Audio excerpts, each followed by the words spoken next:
would never have been possible without the tremendous support of our great fans. I also want to thank our Centennial patrons who have helped make this celebration possible. I know you'll enjoy these videos. Roll Tide.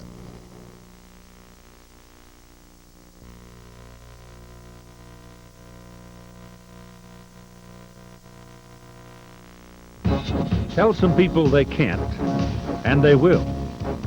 These are the people whose lasting image is molded by sculptors, whose names are found on buildings and streets and in history books. And a few of these people even ascend on into that most special ranking we know as legend.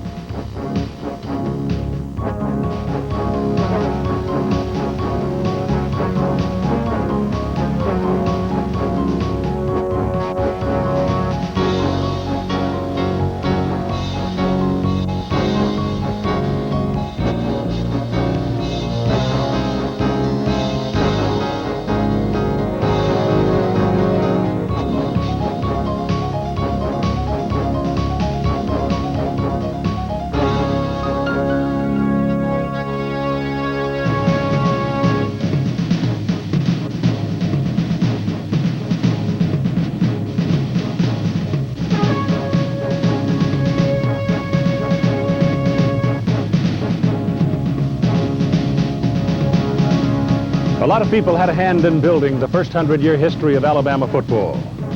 But it was the Bear who gave it a coat of arms. Hello, everybody. I'm Keith Jackson. I never played college football for Coach Bryant. I'm not sure that I was tough enough. But in 40 years of covering college football on radio and television, we became friends. Maybe because we came from like backgrounds, dirt-poor farmers clawing and scratching a living out of the ground. It was hard. You had to be tough and willing. You had to be tough to beat, willing to get up one more time, and that was the way that Coach Bryant went on to coach his young people. I like for them to feel confident. I like for them to be coiled and ready to spring. I don't want them going out there afraid they're going to make a mistake. I want them going out there, their head high, confident, reckless, arrogant, but show their class.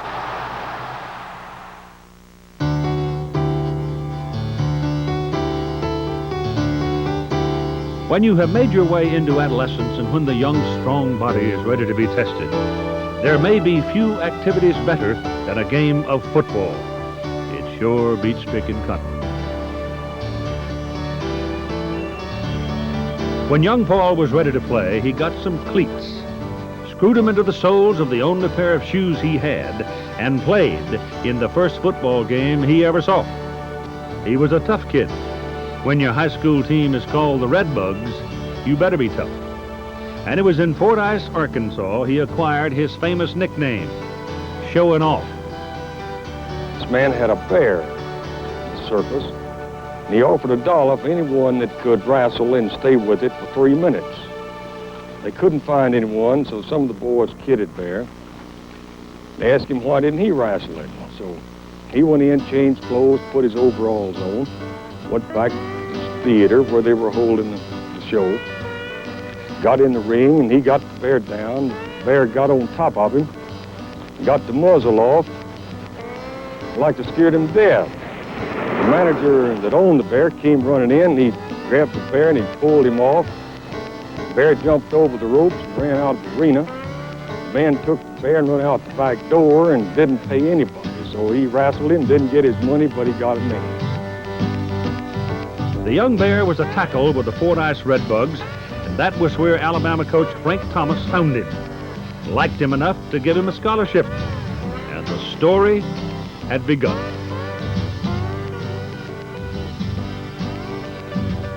Twice all-conference end, a starter on the 1935 Alabama Rose Bowl team, a national champion team. Bear was the other end. Don Hudson was the man, the All-American, the star who set the records. But that was all right with Paul. He still remembered picking cotton. He was happy to be blocking and tackling and going places he had scarcely heard about. Bear Bryant was a good football player, good enough to get some pro offers, even over $100 a game. But coaching was where he was headed, guided a little here and there by a young lady named Mary Harmon. It was with the help of George Preston Marshall, owner of the Washington Redskins, that Paul Bryant got his first college head coaching job at the University of Maryland. He was there one winning season, mainly because he figured sooner or later he and President Curly Byrd were going to lock horns. And then, like a rainbow, came a letter from Lexington. Now, Paul Bryant was good, no question about it, but there were times when the man had uncanny luck because that letter from Lexington contained a job offer to be the football coach at Kentucky, and he took it for 5 years. And in his 5th year at Kentucky, Paul Bryant's Wildcats won the school's only SEC championship, went to the Sugar Bowl, and beat mighty Oklahoma. After that stunning football season, Coach Adolph Rupp won another basketball championship at the sports banquet. The basketball coach got a new Cadillac. Football coach got a cigarette lighter. The next day, Bear started packing to move to Texas. Once again, the Bear was about to go back to that philosophy he brought from Morro Bottoms, that one about giving a little more than the other fellow. There's lots you can learn on the football field. Start taught in the house, the church, the classroom. And I'm a pretty good example of that. And I think we do a great job of teaching that here. He took his A&M players to a little dusty place called Junction and conducted what may well have been the meanest football camp in the history of the game. I mean, it was hard. The Junction didn't look anything like a football field. In fact, you couldn't find a football field anywhere around the place. The ground was dry. There were cactus plants in the area where we worked out. There was some grass between the barracks where we stayed, but the main area where we worked was dry, hot, dusty, not any footing, not any turf of any kind, a lot of cactus. It was a very tough condition to work out. Coach Bryant and staff came around and told us to get a fella and a couple of sheets, and we were going to take a little trip. Nobody knew where we were going or what we were going to do, and anyway, we got on 2 Greyhound buses and headed out for a little place called Junction, Texas. And we went out in 2 buses and we came back in one, and the 2 were full and one wasn't. Only 27 players remained on the Aggie roster after that adventure at Junction. 27 hard nuts who would be the foundation for the undefeated championship team.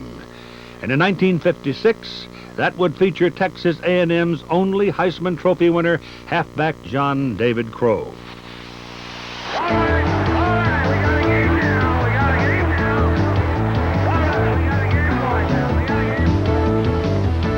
He returned to Alabama because he said, Mama called. She needed it. There had been losing seasons and sinking spirits. The tradition was in danger of becoming a memory. The first chore when reorganizing, find those who will help, who will be that close, trusting group that will spend their energies toward a common goal. And there is this one other factor. I want coaches that are brighter than I am. So if they're the same, if they're not brighter than I am, I don't need it. I don't want one that don't believe in my plan, but I know how to win. Once philosophy is in place and understood, go find the people who will apply the principles being preached. Go find the players. Once you get them, then you gotta sell them. If you're not ordinary, you're not average, you're something special. We don't want you to ever forget that. And since you are something special, then I know that you can win if you put a little extra into it every day, a little extra into it in the game. Especially when you are settling in, it must be made clear to all just who's the boss. Bear went up on high, where he could see all, but also where he could be seen. And anxiety would flood the ranks when the Bear came down to earth. What I'm trying to say is one of the best things you can do is that little old spring drill. Come on, just come on. That little old spring. 1958, the year Bear came to the capstone, I spent most of July that summer in the Soviet Union, in Moscow, and a lot of hanky-panky going on in the world, if you remember about that time. One day I was walking through this small park right alongside the Kremlin Wall, and a gentleman stepped up to me, introduced himself as being a graduate of Texas A&M. He wanted to talk about Bear Bryant, A&M, and Alabama football. Now, it's not surprising that somebody in the Soviet Union in 1958 would want to talk about Bear Bryant and Bama football. What was startling was that this fella had any idea who the heck I was. In case you don't know, from 1958 through 1982, Alabama never had a losing season under Paul Bryant. In the fourth season, 1961, bingo, undefeated season. A 10-3 win over Arkansas in the Sugar Bowl and the first national championship. According to this beautiful plaque, the Alabama football team was national champion in 1961. There's no way that I can adequately say how very proud that I am of the football team. Each and every one of them contributed greatly. I would have to say, however, that the seniors, possibly with their great leadership, had more to do with it than anyone else. Sure, that team had a lot of stars, but when you win national championships, everybody contributes, including those who might never play in a varsity game, those who labor on the practice field on Tuesday and Wednesday. Coach Paul Bryant remembered anonymity from his days as Player Bryant, and he had learned early on how to involve those who seldom got a headline. I think that a lot of coaches do a better job with great players than I do. So you take those little rascals, thought they were good, and pat them on the back, let them think they were good, and then they'd beat the big ones. I think if we win, that the determining factor is those in between, the guys that might fall in one category, but they think they're good enough to win, and they go out and win. There is, has been, and probably forever will be one factor that overshadows all things having to do with winners and champions, and that is practice, practice, practice, practice. That was a common thread through all the coaching history of Paul Bryant. Don't ever be short in your preparation, and you won't be surprised very many times. Well, after all that misery in the middle of the week, it was easy to jack 'em up on Friday night. One of the things that I point out to them, that I say, we're going to put on a show tomorrow. Are you ready to put your show on? You've been playing 10 years. You've been going out there sweating, stinking, and putting on all that old gear and playing 10 years. Think of how lucky you are that here tomorrow that you're going to get put on your show. You'll get to show off.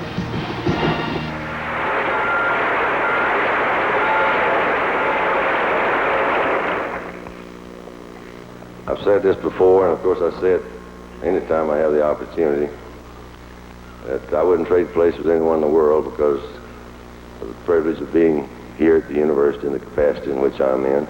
And I consider it a real honor to be associated with the young men that I'm about to introduce. As a matter of fact, I wouldn't take anything for the privilege of being associated with them. And win, lose, or draw, I think they will represent you well.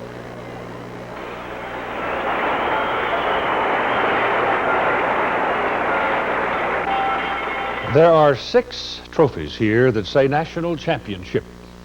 There are 13 SEC championships, outright and shared, all under the signature Paul W. Bryant. Discipline is an essential if there is to be any success in any team sport, and the Bear was always quick to inflict it. In the early years, he suggested he might have been too quick sometimes. Free spirits and brilliant quarterbacks, Joe Namath and Kenny Stabler, both felt the firm hand. Joe was more mature than most people. He knew more football. He had great high school coaching. He had more talent than anyone I've ever been around. The greatest athlete I've ever seen. He did something that against our rules, and I suspended him. It was the most difficult thing I ever had to do in football, I'll tell you that. Seems that all the coaches, except for one, I believe, were in favor of my taking a punishment and staying on the team. However, Coach Bryant said I could play the last 2 games, but he wouldn't be around to coach next year because it'd be against all principles he had preached. So I was suspended. I had to move out of the dormitory and live in another dorm. I learned a great lesson from my suspension. Whatever he does, he's a fair man, a just man. You have to work hard, and anything you do, as long as you put out 110%, he's for you 110%. He disciplined me when I probably needed discipline, you know, early in my career there, and not conforming to his rules, and he disciplined me and gave me the direction that I needed. Without his discipline early in my career here, my junior year, then who knows, I may have thrown away what turns out to be a pretty good college career and what turns out to be a pretty good professional career. So the discipline was when I needed it, and I thank him for that, and he did that at a time when I needed it. When there has been overwhelming success and suddenly there's 6-5-1 seasons, it's easy for the faithful to think the sky is falling. Well, in 69 and 70, you actually heard complaining on the street that old Bear was getting old. He was losing interest. He was talking to the pros. He was hobnobbing with a high cotton crowd. But then came 1971 and the Wishbone offense. A new offense with a little help from his old friend and foe in Texas, Darrell Royal. First thing he did was he called me on the phone and said, I want to come see you and I'd like to visit. I'd like to talk about the offense you're running. And he said, I'd like to spend a couple of days with you.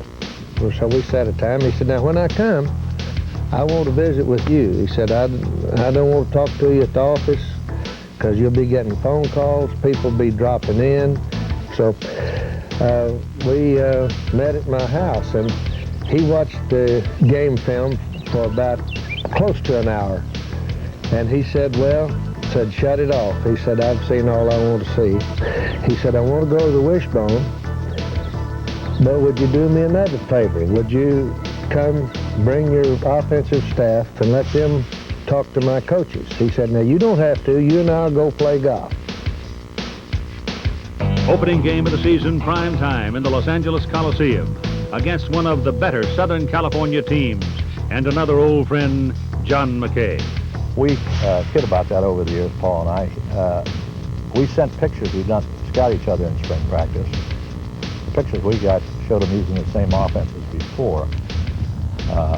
They came out in a Wishbone. They really did surprise us. We had not prepared for the Wishbone. I think they got 17 points in the first half. We made some adjustments. They didn't score in the second half, but after the game was over, I went over to Paul and I said, where did you get that formation? And he had a very simple explanation. He says, I didn't like what we were doing in the spring. I visited Darrell Royal and I put in the Wishbone. The nation was stunned by the final score. Alabama 17, USC 10. And the incredible decade of the 70s was underway. And it would be even more fun than the 60s. 3 national championships, 8 SEC banners, and one of my favorite games of all time. I think I've been asked 12,000 times over the years to name the best college football game I've ever seen. There's been so many, it's hard, but I got to tell you, that 79 Sugar Bowl game, Alabama against Joe Paterno's top-ranked Nittany Lions of Penn State, surely has to be one of the very best. These were 2 teams of the highest quality. These were 2 coaches already then in legendary posture. And you know what? The game lived up to its billing.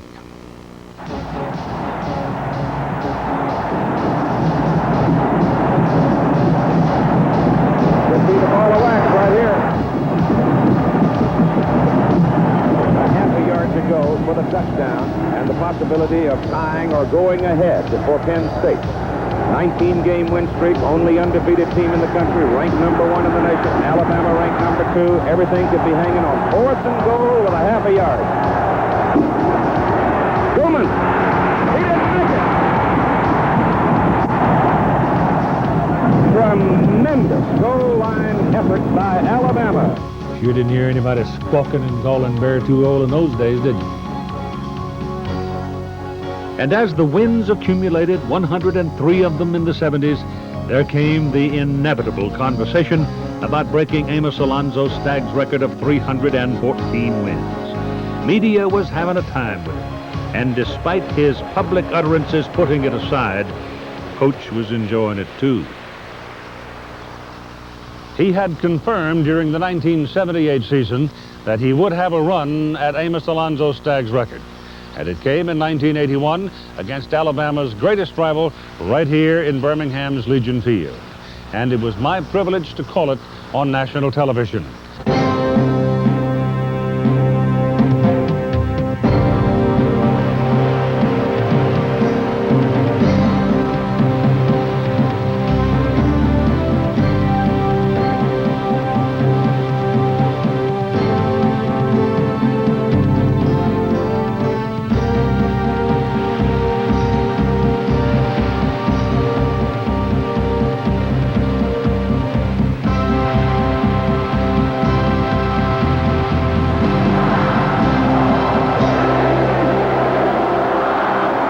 In the tumultuous aftermath of the historic victory, I remember this quote from Coach Bryant. It still seems to fit the moment. If you believe in yourself, have dedication and pride, and never quit, you'll be a winner.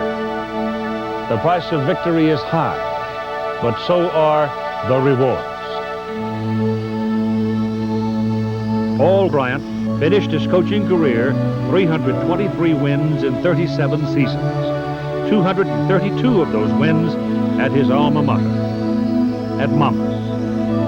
And then it was done. There comes a time in every profession when you need to hang it up. And that time has come to me as head football coach at the University of Alabama. My main purpose as director of athletics and head football coach here at the University of Alabama has been to build the best possible teams, to improve each player as a person, and to produce citizens who will be a credit to our present-day society. Paul William Bryant, born 1913, to coach. And from the beginning, he showed that uncanny luck because he found out very early in life that was what he was sent here for. 37 days after his retirement announcement, January 26, 1983, his heart stopped. The Bear was now a legend.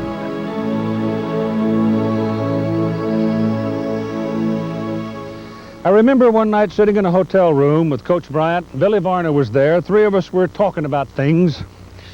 Coach Bryant said, I'm going to outlive the damn critics, and then I'll die happy. I do believe he did. And when they celebrate the 200th anniversary of Alabama football, they're going to remember this man, this teacher, this coach, who came from the bottomlands of Arkansas to history, to fame in Alabama. And just like the pebble in the pond and the ripples that follow, his influence will go on generation after generation after generation. It'll never stop. And why should it? Now listen, this just makes it perfect. This just makes it perfect. We're behind. They're all fired up. We got class, we're going to find it out. We got class, and I know we got it. And what we got to do, first place, our defense has got to go out there and take the ball. Our defense hasn't been taking the ball. Then when we get the ball, we got to have 11 people. 11 people that's just going to do their job, whatever it is. Just going to do their job and try to score every time you get the football. If we do that, we'll be all right. If we do that, we'll be all right. The offensive team has started. The same team started when our offense started, except Stable at quarterback. Okay, can we get together? All we need is just somebody that wants to, some leadership out there. Now we go. Come on, Ed. Everybody's a leader.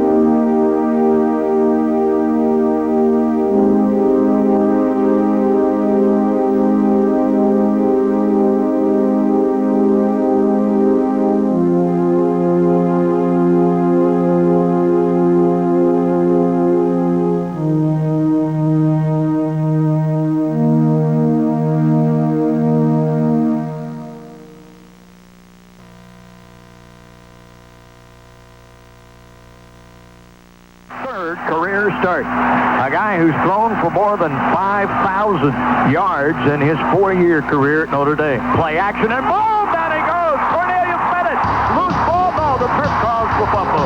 Oh my goodness, did Cornelius Bennett bury him at the 25-yard line? Alabama and the big play, just as natural as Alabama and college football, as perfect as crimson and white.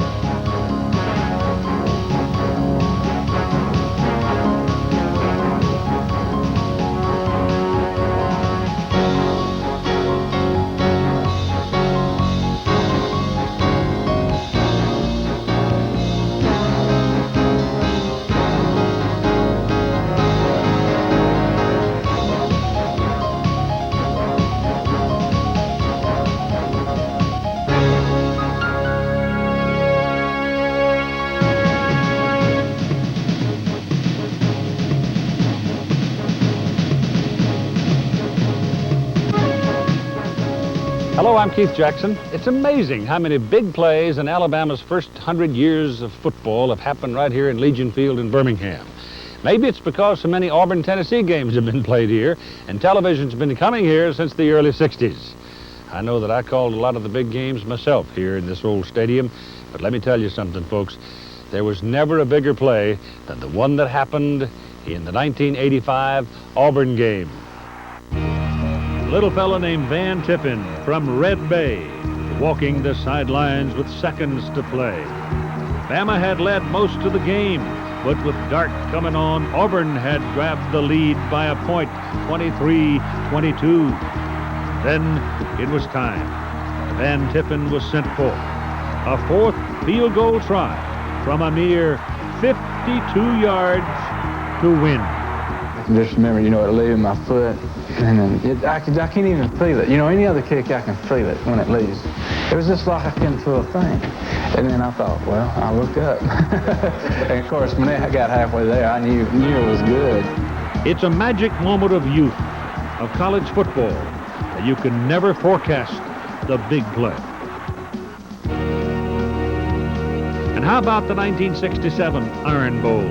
Legion Field was more like a Legion Lake. Rain and more rain back when they played on real grass and mud. Again, it was Auburn late in the day, the Tigers leading 3-0. Man in motion right. Here's Stabler, keeping himself. Stabler now cuts in. He's at the 40-yard line. He's at the 30. He's at the 20. He's at the 10. He's at the 5. He scores. Jerry Stabler takes it in. Here it comes again. Stabler, there goes the end. Here's the block by Holman. There was a block by Mike Hall back there, too.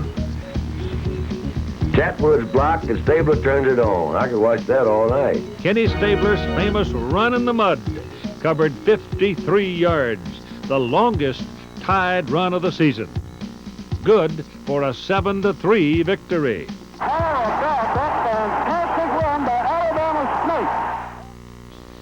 Let's go back in time, back to the 1965 Orange Bowl in our recollection of big plays. Texas was leading 21-17, 4th and goal, Alabama very late. The media had worn out the fact Joe Namath was playing with a sore knee. Coach Paul Bryant figured, do the unexpected, sore knee and all, quarterback sneak. Just short, according to the linesman, not according to Joe. I know. I was over the line. I got back up and crossed it to argue with the official. And I learned how to accept the loss like that. It was an awful feeling. Also, the 4th down attempt, Coach Bryant tried to cover up for me for some strange reason and said he called the play. Maybe he did. I was unaware of it. I thought I called it. And it was inches to go, and I have a philosophy, as the Alabama football team has, that we can whip anybody for that distance. And I believe we did whip them for that distance. We just didn't get credit for it. Oh, well, on to the next level and new adventures. There is really no way you can adequately portray big play football history at Alabama without dealing some with that infamous play in 1954 at the Cotton Bowl.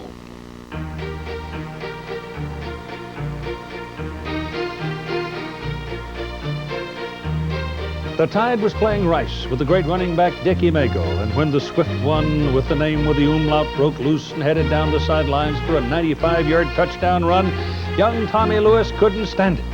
And when Magle passed the bench, Tommy nailed him dead center.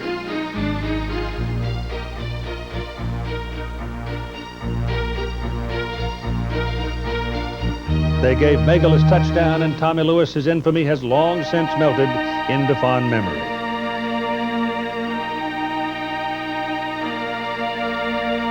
Rice won the ball game 28-6. Alabama's touchdown? Yep, Tommy Lewis. One of the most daring big plays in Alabama football history goes back to Wallace Wade, 1931 Rose Bowl game against Washington State. Wade started his second team against the Cougars, knowing well that if they held them defensively, it could bring a huge emotional collapse across the field. It worked. 24-0 Alabama. And like Coach Wade said so many times, nobody ever wins a football game, somebody loses it. In any great come-from-behind victory, you wonder if the coaches have been able to make the crucial adjustments at halftime that can turn things for you. Alabama owes one of its most exciting last-minute wins to the indomitable spirit of a quarterback who just simply wouldn't leave Sanford Stadium without a win. It happened against the Georgia Bulldogs in 1985, and it happened in the last minute of play. It was our opening game. We'd come off a difficult year the year before, and I think guys just really wanted to concentrate, and I think everyone kept together and knew we had a chance to do it. It was a great thrill to be able to execute. It's something that you dream about as a quarterback. Shula to throw, big rush, Mike looking, firing into the end zone, touchdown Alabama! Alabama leads! Final score, Alabama 20, Georgia 16.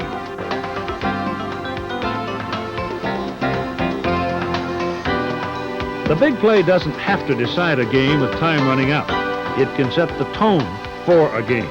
On the first play from scrimmage against Nebraska in the 1967 Sugar Bowl, Ken Stabler passed to end Ray Perkins. Went for 45 yards. 7 plays later, Les Kelly rammed his way into the end zone for the touchdown. And it was over before it started. Nebraska did not score until the fourth quarter. Bama added to its list of big plays with the final score of the day. Again, Stabler to Perkins. Again, 45 yards. Real great play by Kenny Stabler. He could have had a big loss, but here you see, nice block over there by Wayne Cook. Terrific block by Wayne Cook, and Ray Perkins goes in for another score. Look at this.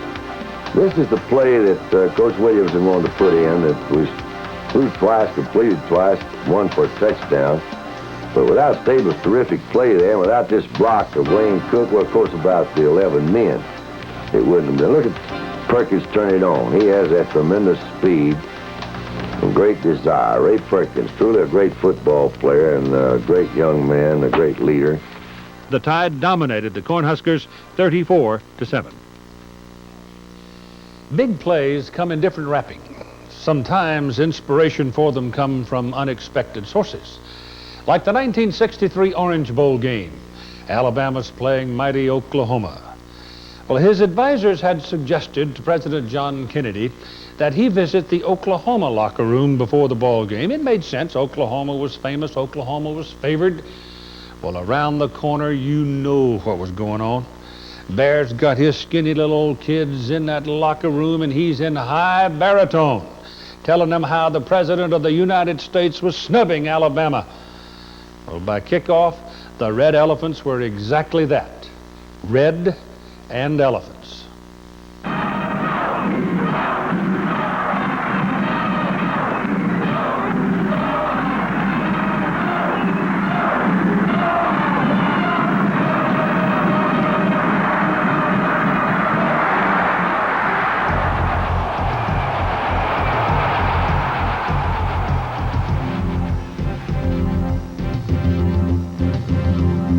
On the field, the Tide played like crimson was in their blood. Joe Namath hit Richard Williamson for a 25-yard touchdown.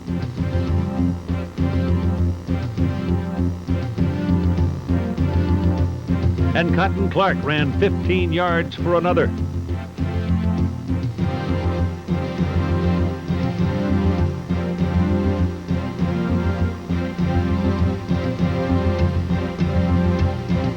Leroy Jordan had 31 tackles. Final score, Oklahoma, nothing. Alabama, 17. And thank you, presidential advisors. In times past, the Alabama-Georgia Tech series has had a lot of everything, including thrills and big plays, and especially when Paul Bryant and Tech coach Bobby Dodd were matching wits.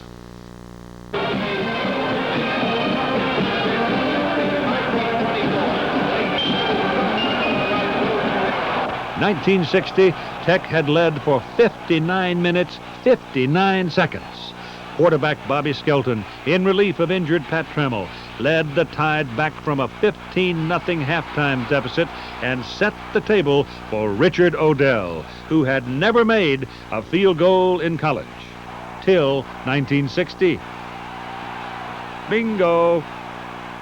1964, it was that fellow Namath again. In the final minute 20 of the first half, off a recovered fumble, Namath connected with David Ray for 48 yards. Steve Bowman dove in for the touchdown. Onside kick, Tide recovered. Namath on the mark to Ray Ogden to the Tech 3. Ray again for the touchdown. Tech was stunned. Final score, Alabama 24, Georgia Tech 7. One of my favorite people in college football was Dave Nelson, whose humor and wit helped him follow Tom Harmon at tailback in Michigan. He brought us the wing T formation as the head coach at Delaware, and he succeeded his own coach, Fritz Kreisler, as the guru of college football rules. Well, Dave Nelson was clearly on record that Paul Bryant caused more rules changes than any coach ever. Not necessarily in what he did, but how he did it.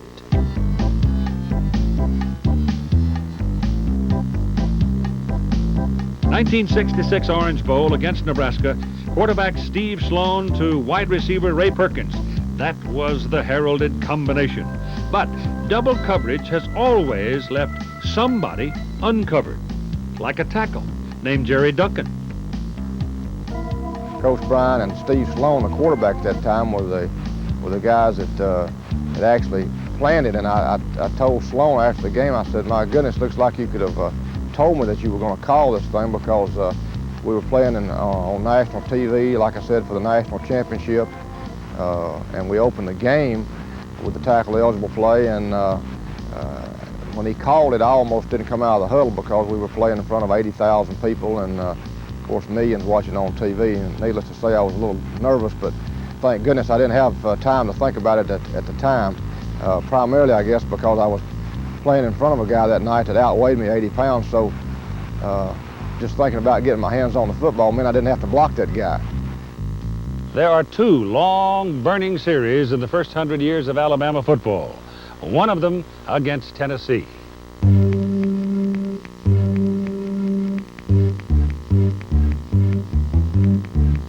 '66 at Knoxville. It's raining. Kenny Stabler and Wayne Cook had hooked up to close the score to 10-8 Tennessee in the fourth quarter. Stabler then put together a brilliant drive, and with time running out, 4th and 1, Steve Davis nailed it right down the middle of the road. Alabama to the lead, 11-10. But with what little time remained, Tennessee came storming back and then missed a chance to win with a field goal try from the 3 as time ran out.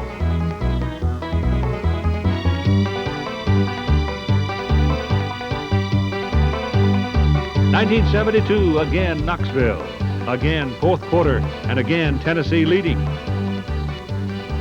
Defensive end John Mitchell recovered a fumble, setting up a 22-yard touchdown run by Terry Davis, and the Tide won it 17-10.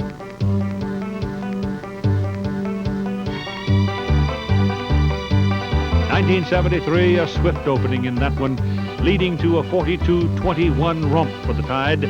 Gary Rutledge on the first snap of the ball game hits Wayne Wheeler. It's good for 80 yards and a touchdown.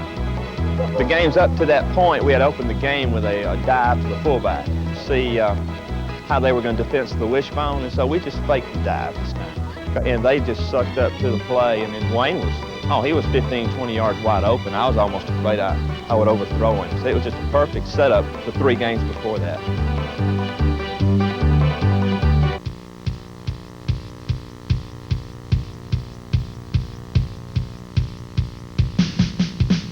In 1975, the defense owned the drum. Leroy Cook and Bob Baumhauer had the sticks and knew how to use them. 13 sacks, 30-7, Alabama.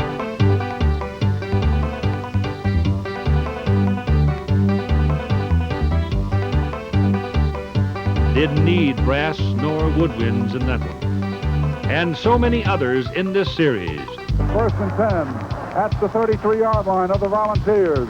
Here's Shealy dropping back, looking, throwing to Tim Travis. Touchdown, Tim Travis. At its 10-yard line, Tennessee showing a 6-man front. Play action done standing at his own goal line, throwing deep down the boundary. Pierre Good wide open at midfield. He'll go all the way. Good will score. Touchdown, Alabama. Bama going to the shotgun here with the wideouts either way. Little Utah flip to Saran Stacy. He breaks free to the 40, to the 50. He turns it on. He's going to go.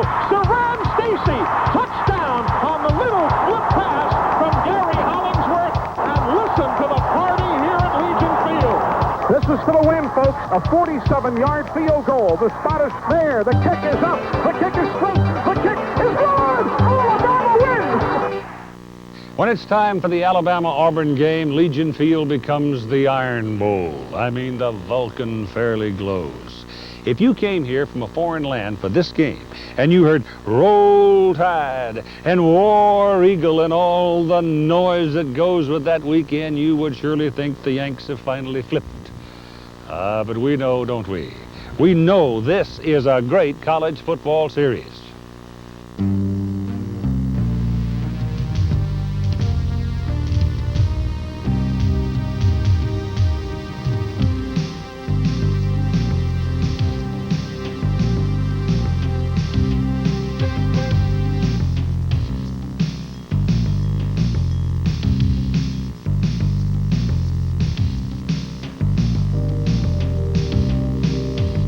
Let's go to 1960. The big play comes off Tommy Brooker's foot. 25-yard second quarter field goal. And then a tenacious Tide defense took things in their own hands and beat 8th-ranked Auburn 3-0.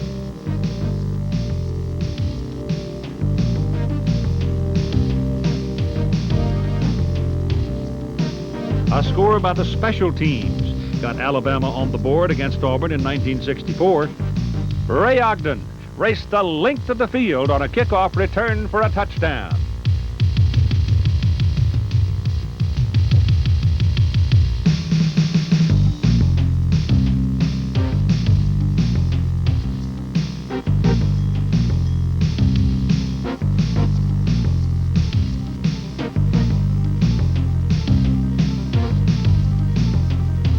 Three big plays against Auburn in 1965 had one common denominator: Steve Sloan. He rewrote the series record book that afternoon with 3 touchdown passes. An 11-yarder to Tommy Tollison.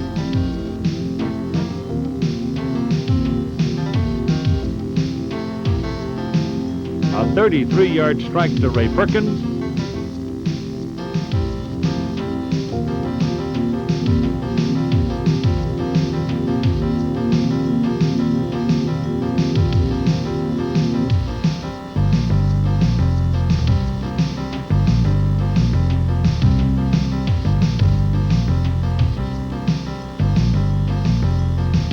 And a 29-yard shot to Don Schenkel.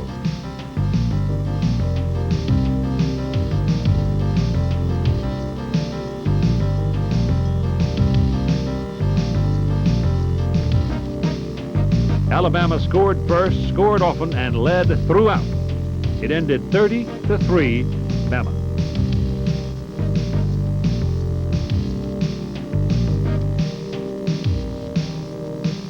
The offense and the defense shared the spotlight in 1971. Alabama had 2 men with 2 touchdowns each.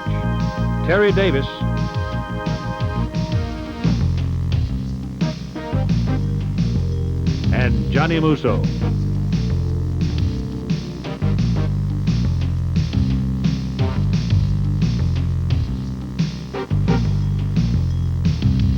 The defense destroyed Auburn's running game, allowing only 47 yards rushing. Pat Sullivan, harassed all day, had one of the least productive days of his college career. Alabama won 31-7. In 1974, the defense again stepped forward with the big play. It was late in the game. Alabama led 17-13, but Auburn was threatening. But Mike Dubose stole the ball from Bill Gargis and saved the day. The national championship was within reach for Alabama in 1979, yet it faced one final obstacle in the Iron Bowl, a determined and challenging Auburn team. Alabama would win that game and that title, but it would take this 82-yard fourth quarter come-from-behind drive to do it. Wide side of the field is left. Looking out that way is Sedmon Shealy. Shealy rides it in, keeps himself, darts to the left, keeps for 5, 2, touchdown for Sedmon Shealy! And Alabama regains the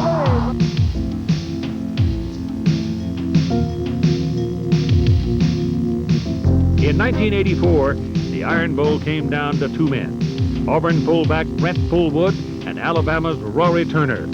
Alabama had led most of the day and was up 17-15. But on a final frenzied drive, Auburn had worked the ball down to the Alabama 1. Instead of going for the field goal, Coach Pat Dye sent Fullwood around right in.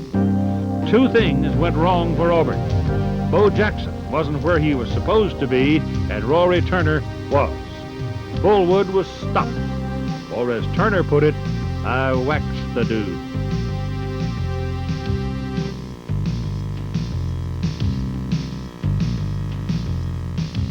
You want to talk about big plays? Well, the last 5 minutes of that 1979 Alabama-Penn State Sugar Bowl game was stuffed with big plays.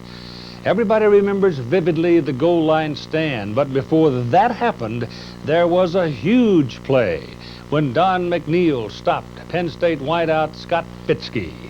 Barry Krause made the play that everybody talks about. What a great play. But my memory is the play that I made that set that goal line play. I think it was second and goal, and they threw a little swing pass to Scott Fitzke, and I had the opportunity to come up and make a great play on Scott Fitzke. Glad I was there, and we won it all that year. After McNeil's gut-tough play, Alabamans still couldn't breathe because Penn State still had two chances to go 34 inches. Everything came down to the final game. Well, we got in the huddle and we talked about it, and I said, you know what? I said, everything Coach Bryant was talking about, the goal line stand, it's called gut check. All of a sudden we realized that, hey, the whole national championship rides on this one play. And the guy jumped over the top. We had a great surge by the defensive line, reestablished the line of scrimmage, and fortunately for me, I jumped across and made the tackle. We were well drilled at that time. Ken Donahue did an excellent job preparing us to play against Penn State. And just to be a part of that team, to be a part of Coach Bryant, Ken Donahue, Barry Krause, Jeff Rutledge, Rich Wingo, be a part of those guys. We were playing for each other, and that's why we won the way we did. The Sugar Bowl inspired the Tide defense in the 70s like nothing else could. Against Ohio State in '78, Marty Lyons had 9 solo tackles, leading the Tide to a 35-6 victory.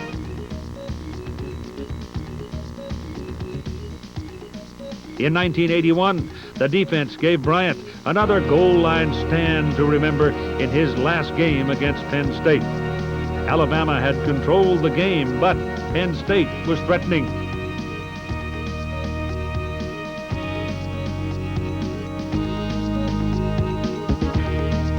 Defense with a capital D. You win with defense, you show off with offense.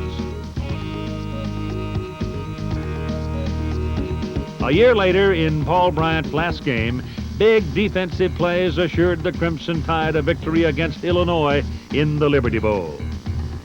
Jeremiah Castile tied a Liberty Bowl record with 3 interceptions.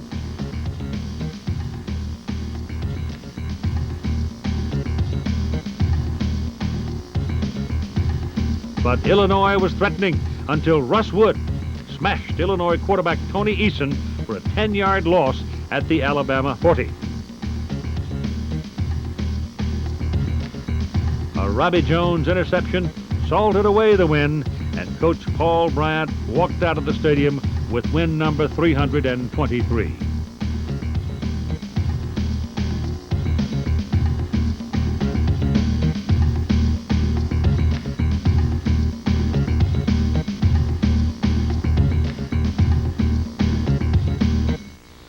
Wore you out, did we? You got to be hardy to be a member of the Alabama football faithful. You got second 100 years coming up. You better get in shape.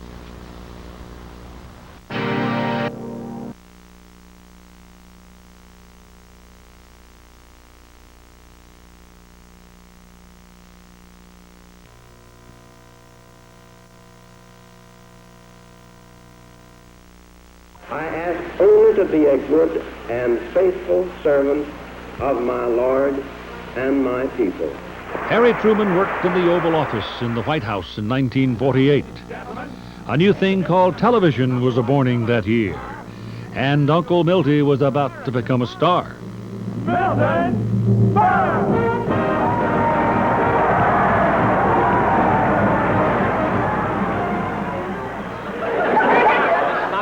Doctor, this doctor deals with the brain.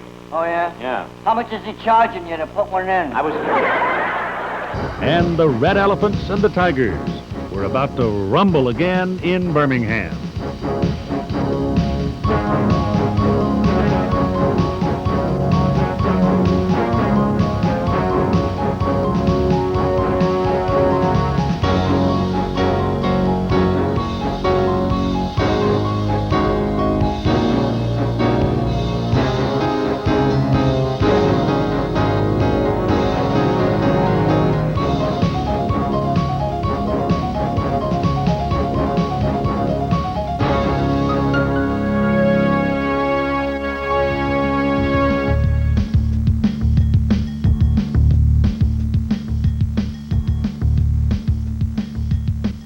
For 41 years, the college football series between Alabama and Auburn was abandoned, arguing in the main over a $34 bill, but that was really just the straw in a strained relationship.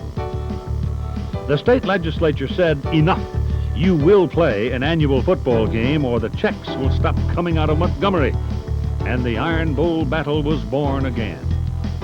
That 1948 resumption was played December 4th. And it was quite a party for the Tide, as quarterback Ed Salem triple-threated Auburn into a 55-0 whipping. That performance was a prime factor in Ed Salem becoming an All-American in 1950 and becoming one of the legendary players in Alabama football history.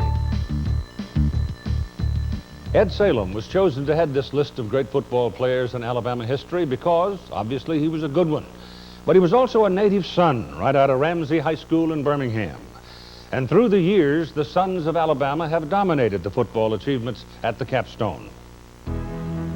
It was a fellow named William G. Little who brought the first seed of football to the Bama campus back in 1891. He'd learned the basics of the game in prep school near Boston. The first so-called organized game against a group of Birmingham high school players, it was short of mayhem, which was why it was called organized. The first in the long line of great Alabama running backs was Oxford Burks. He had enough moves to warrant a farewell poem from a fellow student, Farewell to Burks. Bully Vandergraff came along in 1912 and was Alabama's first All-American, a tackle on the Walter Camp All-American list. The first college Hall of Fame player for the Crimson Tide was Pooley Hubert. He led Alabama to a stunning 9-7 victory at Pennsylvania back in 1922 before a then awesome crowd of 25,000. A youngster on that 1922 team who would go on to become a huge star for the Tide, halfback Johnny Mack Brown, the Dothan Antelope. Johnny starred in the 1926 Rose Bowl win over Washington, went right from the shower to Hollywood, and became a star of the silver screen, wearing his white hat and riding his white horse, thundering across the plains. When you wanted to run against that team, you didn't run against tackle Woo Winslet.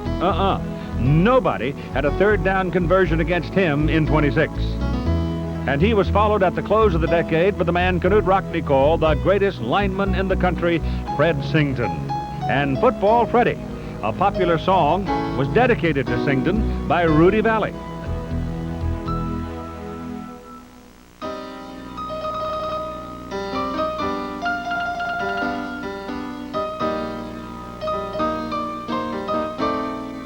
The stock market crashed in 1929. The nation was demoralized, staggered by the burden. Then, like so many other times, sports has played a major role in raising the morale of the burden. Bama fullback Johnny Kane helped the Tide faithful rally back to hope and prosperity. Johnny rambled for 26 touchdowns in 24 varsity games, and his 81-yarder against the St. Mary's Gales is still considered one of the great runs in Alabama football history. Coach Frank Thomas put together some memorable teams, each marked by combinations of personalities, like the pitcher Dixie Howell and the catcher who were key for the 1935 national champions who beat Washington in the Rose Bowl. In that game, Hudson had 2 touchdown catches. Howell threw for 160 yards, ran for 111 more. That 1935 team was obviously loaded with talent. Tackle Bill Lee went to the Green Bay Packers with Don Hudson. Another big tackle, Arthur Tarzan White, made All-American, played pro ball, earned his Ph.D., but made his first substantial money as a wrestler. In 1937, halfback Joe Kilgrove finished 5th in the Heisman Trophy balloting. Kilgrove played every down in 4 consecutive games his senior year, and then finished his Crimson Tide career playing every down in the 1938 Rose Bowl game loss to California. It was a 13-0 loss, but the football team brought over $100,000 back to Tuscaloosa. And in 1937, that's big bucks, partner.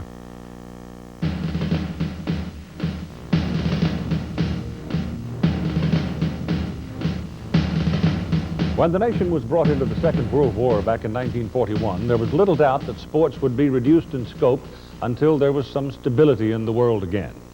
The reduction actually meant no football season in 1943.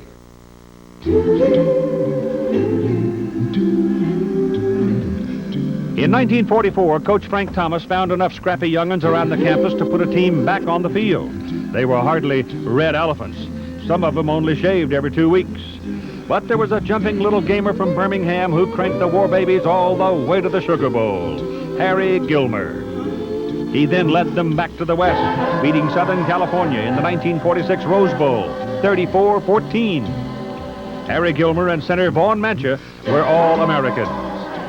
Mancha was the starting center for 4 consecutive seasons and was voted into the Hall of Fame in 1990, remembering the times with wonderful humor. Of course, the Rose Bowl in those days was, the real big bowl. Hollywood was big Hollywood. And to get on that train down here, of course, you'll remember that all your life when you spent about 5 weeks, to go into a bowl game, But anyway, it was a great honor, and I'm so proud of it.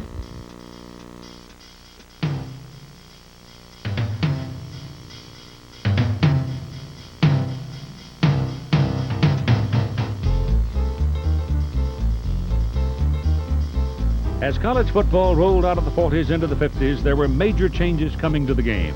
In 1950, Mike Mizrahi was the team captain. The 3 Larry brothers were wearing the crimson and white. Al Larry had a big season in 1950. 35 catches, 756 yards, 10 touchdowns, and then off to baseball. It was also 1950 that Bobby Marlowe stepped up on his way to All-American and SEC Back of the Year honors in 1952. A defensive player on that Tide team eventually would come back home as athletic director. Cecil, better known as Hootie Ingram, led the nation with 10 interceptions in 1952. And in the 53 Orange Bowl romp over Syracuse, he returned to punt 83 yards for a school and game record.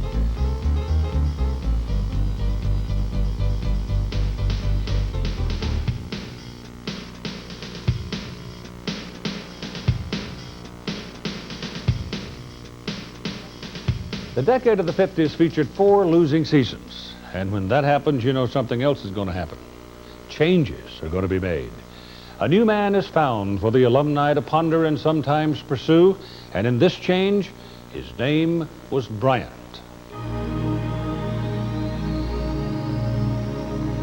It is one of sports' great chronicles what Paul Bryant did as football coach at the University of Alabama.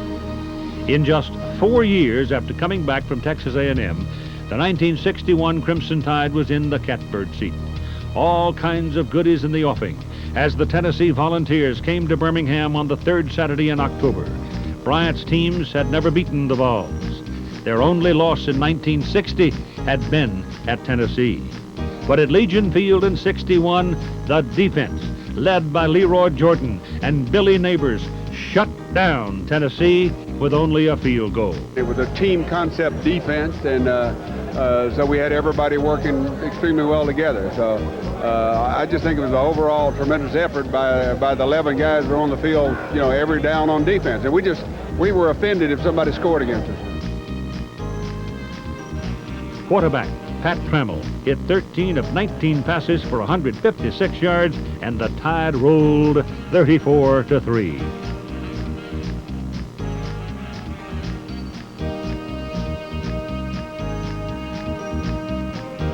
Alabama finished an unbeaten regular season with a 34-0 win over Auburn. Running back Mike Fracchia having had a bumper year, and the unbeaten season came with an invitation to meet Arkansas in the Sugar Bowl.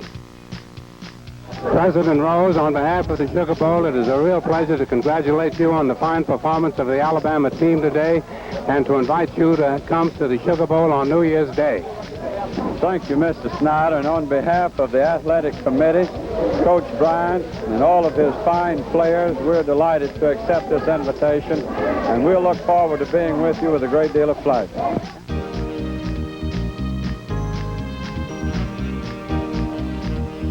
Fracchia ran 43 yards to set up the only touchdown of the ball game. Pat Trammell scored it on a quarterback sneak. The teams swapped field goals. Billy Neighbors had a huge day, and the Crimson Tide is crowned national champions.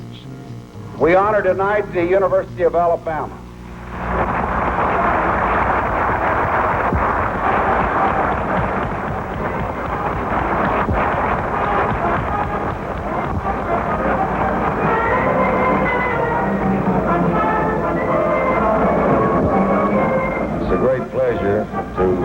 Accept this on behalf of the football team at the University of Alabama, the players who are responsible for it, a wonderful group of young men dedicated to the game of football.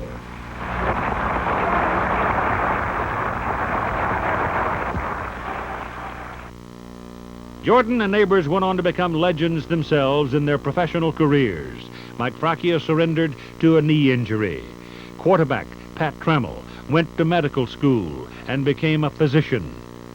He died of cancer at age 28. Pat Trammell, according to Coach Paul Bryant, was the bell cow of that 1961 team, a team, incidentally, the coach thought was a great defensive team. And remember, they played both ways back in those days. I remember as late as 1981, the coach wiping away a tear when he talked about Trammell. Pat's tragic early death, I think, hit the coach harder than almost anything that happened during his coaching career. It turned him. It made him a humanist. It made him more aware of his young people and what was happening around them. Pat Trammell, you're a pre-med student. You're a senior. What are your plans now? Well, I plan to go to medical school next year in Birmingham, here at Alabama Medical College.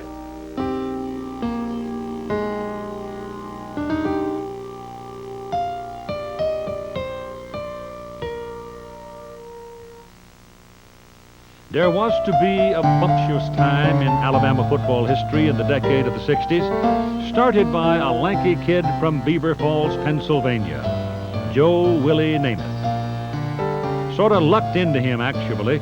Maryland and Notre Dame were said to be his top choices, but assistant coaches Charlie Bradshaw and Howard Schnellenberger closed fast, and Namath wound up in Tuscaloosa, a place he had not visited during the recruiting time. Namath's first start was at home against Georgia. Joe Namath, sophomore quarterback, simply gave the boys something to go home to talk about, particularly the Georgia secondary. Here Joe throws his first touchdown pass for the University of Alabama. when he hits Richard Williamson for a beautiful, long touchdown. The Tide won 35-0. Joe Willie's days as a loner at Alabama were over. The only loss that season was by a point at Georgia Tech. The team went to the Orange Bowl and beat Oklahoma 17-0.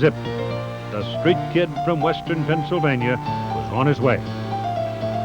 There was the suspension in 1963, but Joe Willie probably surprised a lot of people.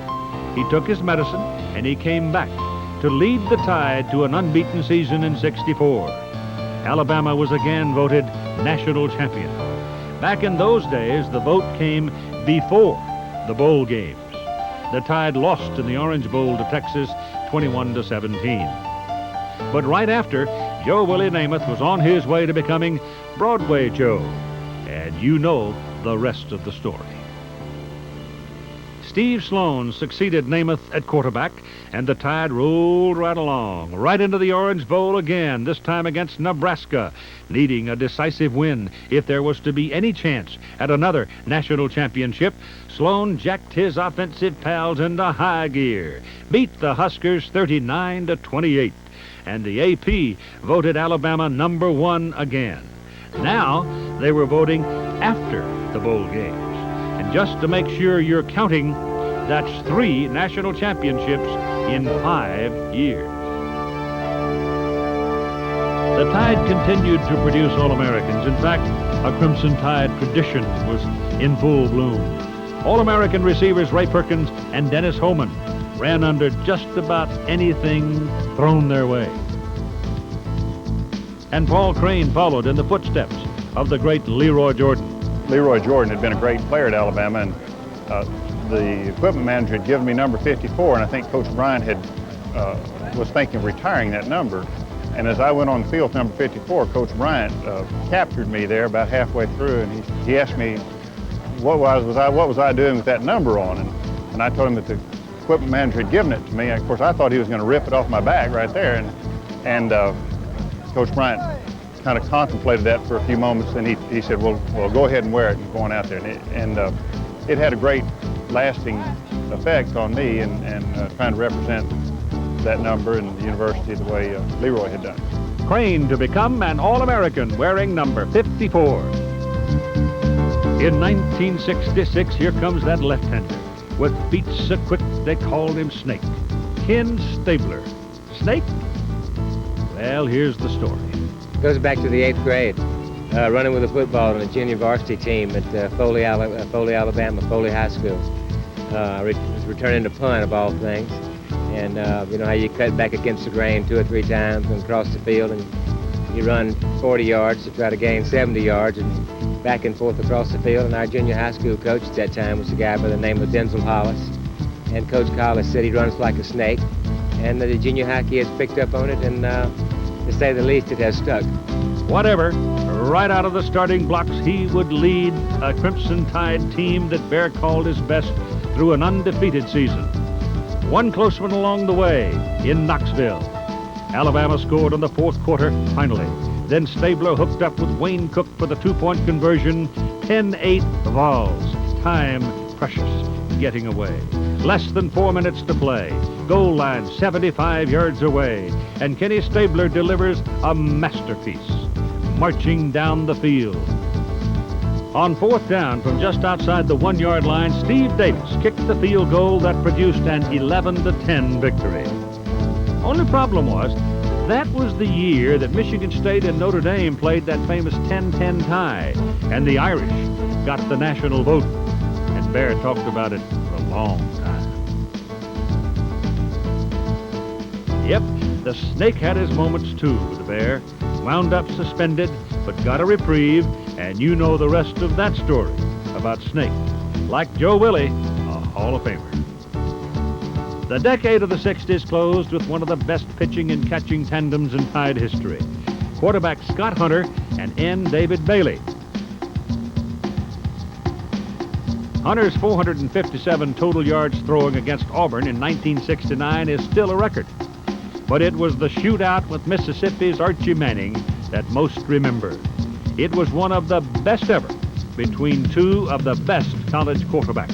that night that we played that game, I don't think either one of us was expecting to have that kind of night, but we sort of like two pitchers that are just in the groove and both pitching no-hitters. I mean, we were going against each other in a sense that night, even though we weren't competing against each other on the field at the same time.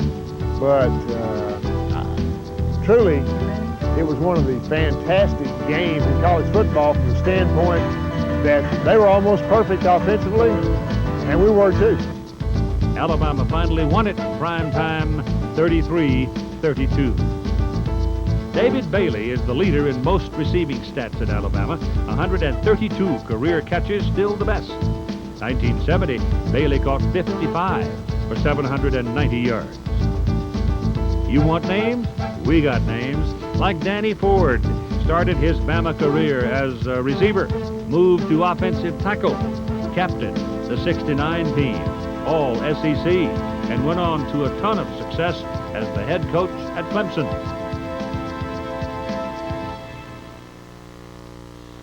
Every decade seems to bring changes in the game of football. Most of the changes that happen in the game are stimulated from the college level. Going into the 70s, life was not a bed of roses in Tuscaloosa. There had been successive 6 and 5 seasons in 69 and 70, but then in 1971 came the big turnaround, a new offense called the Wishbone.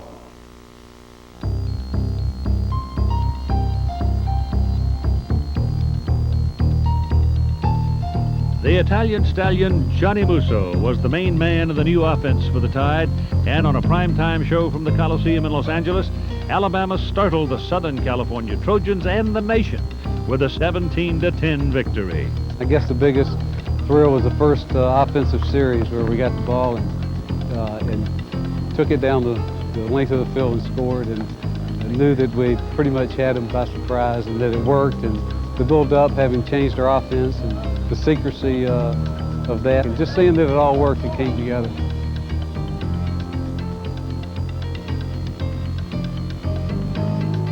Terry Davis set a standard for Alabama quarterbacks playing in the Wishbone. It was a great offense for my abilities anyway. It suited, had quick feet, quick hands, and could run the option pretty well. So it was a good move for our team at the point with the talent we had. Davis had the perfect tools. As a matter of fact, with Davis at quarterback, the Tide had 21 wins in 24 games and back-to-back SEC championships.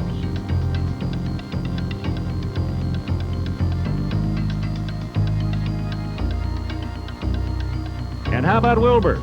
Wilbur Jackson, who averaged better than 7 yards per carry during his career out of that confusing formation. And in '73, the Tide won another SEC crown, and UPI voted them national champions. Well, the Wishbone offense ain't going no place without some big people up front to keep the Wolves away from the quarterback's door while he carries out his fakery. In the early 70s, there were players like Buddy Brown and John Hanna around to guarantee survival and success, and both were honored as the best blocking linemen in the SEC. That's the only way you can ever be a great offensive lineman, is to ever play with a wishbone, because it allowed a ball player on the offense to take the attack to the defense. You know, and offense does mean attack, and with a wishbone, the guy on the line of scrimmage can really take it to him, and it makes the defense back up and truly play defense. I enjoyed it. I think that's the way football should be played. The Wishbone is not the greatest catch-up offense, so it's best that the other folks don't have the ball too often and too long.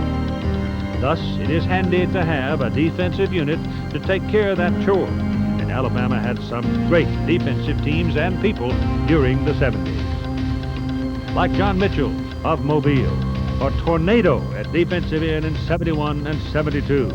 Started all 24 games of his career. And how about that tandem of linebacker Woodrow Lowe and defensive end Leroy Cook? Playing against that crowd was like taking a walk through a hornet's nest. Cook, twice a consensus All-American. Lowe, thrice voted to All-American teams. Small wonder that group of red elephants hung some championship banners. And the names and the beat goes on and on all conference and all Americans and all winners.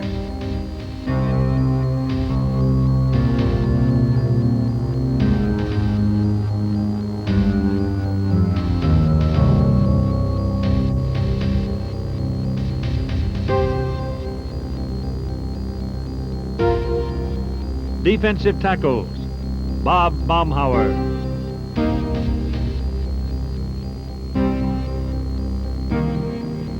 Marty Lyons.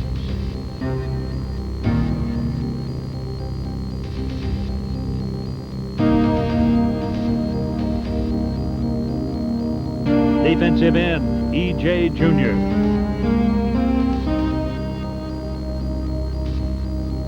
Linebacker, Barry Krause.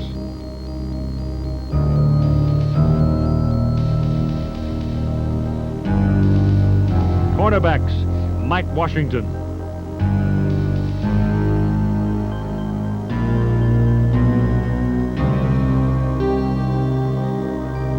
And Don McNeil, to name a few.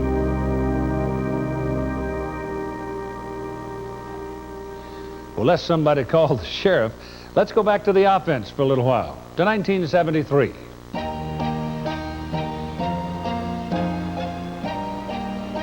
Gary Rutledge earned his chance at quarterback, and on the first play of the game against Old Foe, Tennessee, hooked up with Wayne Wheeler for 80 yards, helping extract another precious win against the Volunteers. Then after that undefeated season, the memorable Sugar Bowl game against Notre Dame. Forever a dark cloud in Alabama football history, but forever one of the great games in college football history and one of the best coaching duels ever seen, matching Paul Bryant and Ara Parseghian. We like to think we could have won it if we'd have had the ball last. It was just a great game, all the marbles, national championship, a perfect game to play for. It's just one of those things that just tore us up. We all cried in the dressing room after the game. Coach Bryant was really good about the loss because he knew we laid it all on the line. It just didn't happen that day. And it's something that's always stayed with me and I'll never forget. Then it was Richard Todd, pulling the trigger for the Tide offense 3 seasons, 33 wins in 36 games. Mr. Todd was a fine quarterback, no question, but he had lots of help. One in particular you have to remember, Ozzie Newsome. Nobody played end better, maybe still haven't, considering how long he played with the Cleveland Browns. I was a young, skinny receiver, and I came here, and Richard was a big-time quarterback, and he more or less took me under his wings and, taught me some things, and I enjoyed playing with him. There's not many players could say they enjoy being a wide receiver playing in the wishbone, but I did because, people would basically stop the run, and it always gave the receiver the opportunity to have one-on-one, and when we got one-on-one, then we could make some plays with people, so it worked to my advantage. Newsome would later be chosen as the Crimson Tide's Player of the Decade. It's awful humbling to be, called something like that, but I'm just a normal person that could catch a football.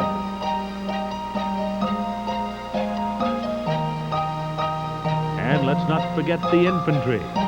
Running back Tony Nathan, twice the SEC rushing leader, and a long, brilliant career with the Miami Dolphins. And fullback Johnny Davis was something of a horse himself. Galloped for 2,519 yards, including 2 scores against Ohio State in the 1978 Sugar Bowl.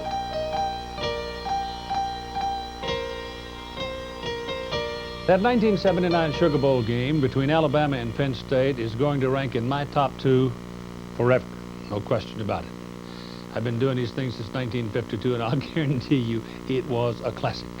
A lot has been said about the great defense in that ball game, in particular the goal line stand. But Alabama scored 14 points in the ball game, and they won it. So there had to be some offense, too. Halfback Major Ogilvy scored his share of the touchdowns. As a matter of fact, Major is the only running back in history to score a touchdown in 4 consecutive New Year's Day bowl games. Think about it. He was not the fastest, not the prettiest, but he could flat chunk it in.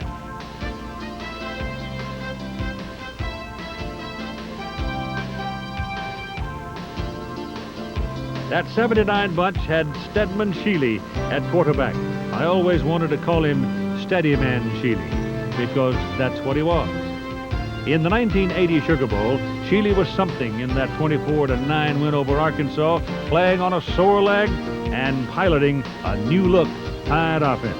The wishbone was becoming defensive, so we kind of put in a double-wing offense, ran a little bit different wrinkle, and which put a little more pressure on me to read my way out. I didn't have a game where I really did anything, but I was real thankful that we were able to contribute to winning that last national championship. The only bad thing is I don't want to be the last quarterback on the last national championship. I'm ready for us to win some more. In 1983, the Bear had retired, and one of his boys, Ray Perkins, had succeeded him. Had to be one of Bear's boys, and Ray brought his pro style with him from the Big Apple. Under Perkins, the Tide just kept on going to postseason games, and quarterback Walter Lewis had an MVP performance in the win over SMU in the Sun Bowl. And on defense, a succession of All-Americans. Cornelius Bennett,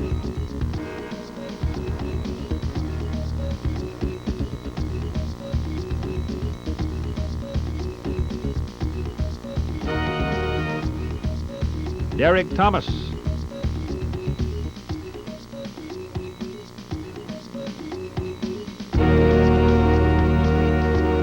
John Hand. Those folks left a lot of knots.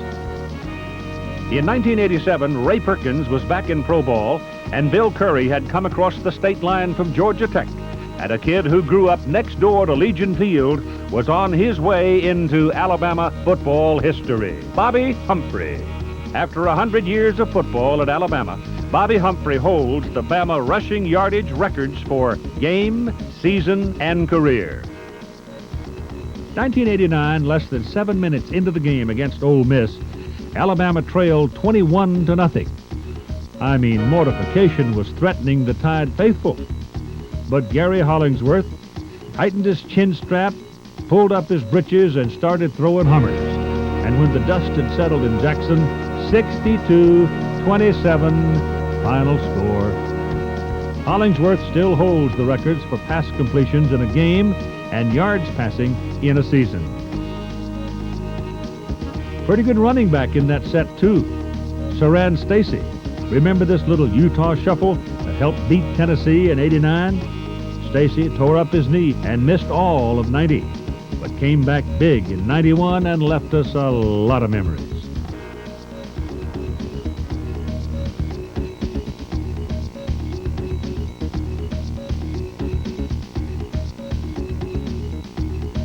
And how about the Tide's all-time leading scorer? Hardly played at all as far as minutes were concerned, but place kicker Philip Doyle twice was the NCAA leader in field goals, wound up scoring 345 points in his career. This field goal came on the last play in that memorable 1990 game against Tennessee. And as Alabama football passes into its second 100 years, another one of Bear's boys is at the helm. Gene Stallings went through the Bryant torment at Junction and Texas A&M, and is one of the few former players to beat the Bear as a coach. And Beebs, if the second 100 years is as much fun as the first one, it's going to be a heck of a show.